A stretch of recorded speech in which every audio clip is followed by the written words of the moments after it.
Hi friends, எல்லாரும் எப்படி இருக்கீங்க? நல்லா இருக்கீங்களா? திரும்பவும் இந்த கதைக்கு நானே பேச வந்திருக்கேன்னு நினைக்கிறீங்களா? ஆமாங்க, கதையில முக்கியமா நானும் என் பக்கத்துல நிக்கிறாருல என் வீட்டுக்காரும். யோ என்னையா? என்ன மேடம்? என்னையா கை கட்டி நிக்கிற? அப்படியே எல்லாரும் முன்னாடி பம்பிக்கிட்டு இருக்கியா நீ? உங்க முன்னாடி எப்பவுமே நான் இப்படி கை கட்டி தான் நிப்பேன். அதுக்காக தான் இங்கே நிக்கிறேன். போதும் நிப்பாட்டு. பெருசா நடிப்பான் அந்த ஆளு.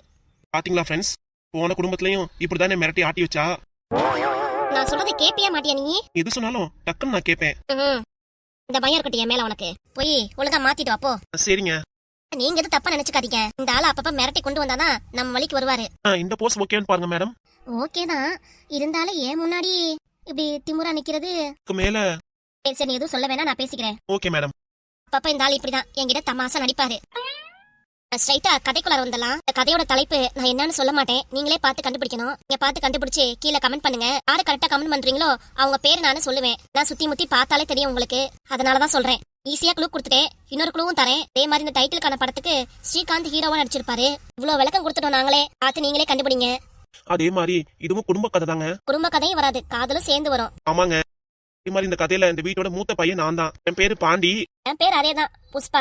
அதே பேரை வச்சு நினைக்காதீங்க. இந்த புஷ்பா கேரக்டர் ரொம்ப இன்ட்ரெஸ்டிங்கா போயிட்டு இருக்கா, அதனாலதான் மாத்த முடியல. அப்புறம் இந்த கதையில என் தங்கச்சி என் தம்பி வருவாப்ல. அப்புறம் மெயின் கேரக்டர் மறந்துட்டோமே, மாமனார் மாமியார் எல்லாரும் வருவாங்க.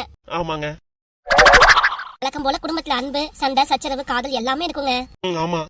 நல்லதான் நிறைய யோசிச்சு வச்சிருக்கேங்க. இந்த கதை உங்களுக்கு பிடிக்கிற மாதிரி தான் நானும் யோசிச்சு வச்சிருக்கேன். மாதிரி இதுல உண்மையான கதை இருக்கு. ட்விஸ்ட்லாம் நிறைய வருங்க, பார்த்து என்ஜாய் பண்ணுங்க. தொடர்ந்து பாருங்க, ஆதரவு கொடுங்க. இதுல இருந்து நம்ம கதை தொடர்ந்து வரும். ஆமாங்க. பாத்தீங்களா, எது சொன்னாலும் ஆமா போற சாமியா தான் இன்னமும் இருக்காரு இவரு. என்ன பண்றது, கல்யாணம் பண்ணிட்டா பொண்டாட்டிக்கிட்ட ஆமாங்கன்னு சொல்லிதானே ஆகணும். கட்டுதானேங்க. என்னமோ சொல்லிக்கோ.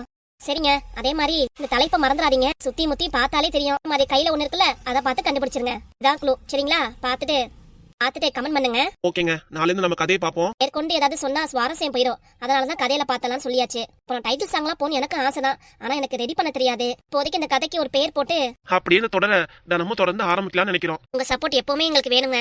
ஆமாங்க, தொடர்ந்து ஆதரவு கொடுங்க. லைக் அண்ட் ஷேர் பண்ணுங்க, சப்ஸ்கிரைப் பண்ணிருங்க. ஓகேங்க. அன்பான உறவுகளுக்கு நன்றி, வணக்கம். நன்றிங்க.